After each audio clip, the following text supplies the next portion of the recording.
നമസ്കാരം. പഹൽഗാം ഭീകരാക്രമണത്തിനു ശേഷമാണ് ഇന്ത്യയിലേക്ക് കടന്നുകയറി തീവ്രവാദികളെയും അവർക്ക് വേണ്ട സഹായം ചെയ്തു കൊടുത്തവരെയും പറ്റി ഒരു സമഗ്ര അന്വേഷണം ഉണ്ടായത്. അന്നു മുതലാണ് ഹരിയാനയിലെ വ്ലോഗർ ജ്യോതി മൽഹോത്രയുടെ പേര് ഈ കുറ്റകൃത്യങ്ങളിൽ ഉയർന്നു കേൾക്കാൻ തുടങ്ങിയത്.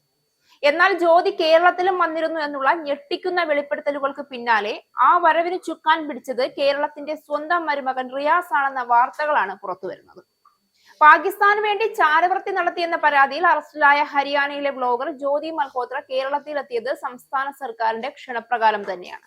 മുഖ്യന്റെ മരുമകൻ മന്ത്രി മുഹമ്മദ് റിയാസിന്റെ വകുപ്പായ ടൂറിസം വകുപ്പിന്റെ പ്രമോഷനായിട്ടാണ് ജ്യോതി മൽഹോത്ര കേരളത്തിലെത്തിയതെന്ന് വ്യക്തമാക്കുന്ന വിവരാവകാശ രേഖ പുറത്തുവന്നു. ടൂറിസം വകുപ്പ് സാമൂഹിക മാധ്യമ ഇൻഫ്ലുവൻസേഴ്സിനെ ഉപയോഗിച്ച് പ്രമോഷൻ നടത്തിയവരുടെ പട്ടികയിൽ ജ്യോതി മൽഹോത്രയും ഉണ്ട്.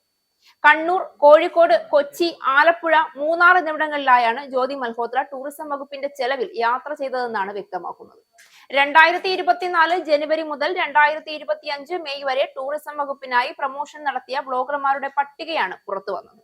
33-കാരിയായ ജ്യോതി മൽഹോത്ര പലതവണ പാകിസ്ഥാൻ സന്ദർശിച്ചതായി തെളിഞ്ഞിരുന്നു. പാകിസ്ഥാനിലെ ഇന്റലിജൻസ് വിഭാഗവുമായി ബന്ധം പുലർത്തിയതായും വിവരം ലഭിച്ചിരുന്നു. പാക് ഹൈക്കമ്മീഷനിലെ ജീവനക്കാരുമായും ജ്യോതി ബന്ധം പുലർത്തിയിരുന്നു. ഇതേ തുടർന്ന് ഈ ഉദ്യോഗസ്ഥനെ ഇന്ത്യ പുറത്താക്കുകയും ചെയ്തിരുന്നു. അതേസമയം വ്ലോഗർ ജ്യോതി മൽഹോത്രയെ കേരളത്തിലേക്ക് കൊണ്ടുവന്നത് നല്ല ഉദ്ദേശത്തിലാണെന്നും അവർ പാകിസ്ഥാന് വേണ്ടി ചാരപ്രവൃത്തി നടത്തിയിരുന്ന വ്യക്തിയാണ് എന്ന് അറിഞ്ഞിരുന്നില്ല എന്നും പറഞ്ഞുകൊണ്ട് ടൂറിസം വകുപ്പ് മന്ത്രി മുഹമ്മദ് റിയാസ് രംഗത്ത് വന്നിട്ടുണ്ട്. ഇത്രയും ദിവസം ഞാനൊന്നും അറിഞ്ഞില്ലേ രാമനാരായണ എന്നും പറഞ്ഞു മിണ്ടാതിരുന്നിട്ട് ഇപ്പോൾ മോദിയുടെ അന്വേഷണ സംഘം കണ്ടെത്തും വരെ എവിടെയായിരുന്നു മന്ത്രി എന്നൊരു ചോദ്യമാണ് പൊതുജനം പൊതുവെ ഉന്നയിക്കുന്നത്. രാജ്യദ്രോഹം ചെയ്തയാളെ ബോധപൂർവം സർക്കാർ പരിപാടിക്ക് വിളിക്കുമെന്ന് കരുതുന്നുണ്ടോ എന്നും അപവാദ പ്രചരണങ്ങളെ ഭയക്കുന്നില്ല എന്നും മന്ത്രി പറഞ്ഞു. ടൂറിസം വകുപ്പ് സാമൂഹിക മാധ്യമ ഇൻഫ്ലുവൻസേഴ്സിനെ ഉപയോഗിച്ച് പ്രമോഷൻ നടത്തിയവരുടെ പട്ടികയിലാണ് ജ്യോതിയുടെ പേരുണ്ടായിരുന്നത്. 41 പേരായിരുന്നു ആകെ ക്ഷണിതാക്കൾ. ജ്യോതി ഉൾപ്പെടെയുള്ളവർക്ക് വേതനത്തിനു പുറമെ താമസം, ഭക്ഷണം, യാത്ര എന്നിവ ഒരുക്കി നൽകിയതും ടൂറിസം വകുപ്പായിരുന്നു. പാകിസ്ഥാന് വേണ്ടി ചാരവൃത്തി നടത്തിയെന്ന പേരിൽ അറസ്റ്റിലായ ജ്യോതി സംസ്ഥാന സർക്കാരിന്റെ ക്ഷണപ്രകാരമാണ് കേരളത്തിലെത്തിയതെന്ന വിവരം വലിയ വിമർശനങ്ങൾക്ക് വഴിവെച്ചിട്ടുണ്ട്. ഇതിന് പിന്നാലെയാണ് മാധ്യമങ്ങളെ അടക്കം വിമർശിച്ച് മന്ത്രി മുന്നോട്ട് വന്നത്.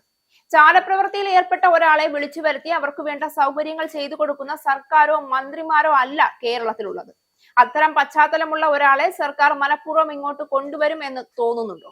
ജ്യോതി നടത്തിയ ചാരപ്രവൃത്തിയിൽ ടൂറിസം വകുപ്പിന് പങ്കുണ്ടോ എന്നാണോ വരുത്തി തീർക്കാൻ ശ്രമിക്കുന്നത് എന്നാണ് മന്ത്രി ചോദിച്ചത്.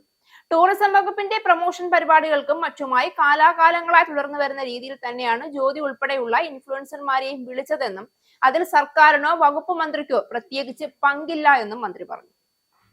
ദുഷ്പ്രചാരം നടത്തുന്നവർ ചെയ്തോട്ടെ എന്നും പേടിയില്ല എന്നും മന്ത്രി റിയാസ് വ്യക്തമാക്കി.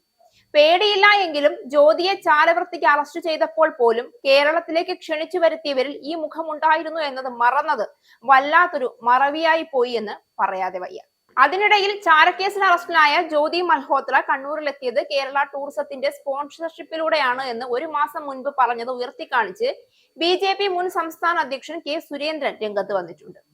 മെയ് 31-നാണ് അദ്ദേഹം ഇക്കാര്യം ചൂണ്ടിക്കാട്ടി എക്സിൽ പോസ്റ്റ് ഇട്ടത്. പിണറായി വിജയന്റെ മരുമകൾ നിയന്ത്രിക്കുന്ന കേരള ടൂറിസമാണ് പാക് ചാര വനിതയുടെ കണ്ണൂർ ട്രിപ്പ് സ്പോൺസർ ചെയ്തത്. ആരെയാണ് ജ്യോതി മൽഹോത്ര കണ്ടത്? എവിടേക്കാണ് പോയത്? എന്തായിരുന്നു അജണ്ട? എന്തുകൊണ്ടാണ് പാക് ചാര വനിതയ്ക്ക് കേരളം പരവതാനി വിരിച്ചത്? രാജ്യത്തിന് അകത്തും പുറത്തും ഭീഷണിയായവർക്ക് സുരക്ഷിത സ്വർഗമായി കേരളത്തെ മാറ്റുകയാണ് പിണറായി വിജയൻ ചെയ്യുന്നത്. ഇങ്ങനെയാണ് സുരേന്ദ്രൻ തന്റെ എക്സിൽ അന്ന് കുറിച്ചത്. ഈ പോസ്റ്റ് ചൂണ്ടിക്കാട്ടിയാണ് കഴിഞ്ഞ ദിവസം വീണ്ടും സുരേന്ദ്രൻ രംഗത്തെത്തിയത്. താൻ പറഞ്ഞ ഓരോ വാക്കും ശരിയാണെന്നും വിവരാവകാശ രേഖ തെളിയിക്കുന്നുവെന്നും അദ്ദേഹം പറഞ്ഞു.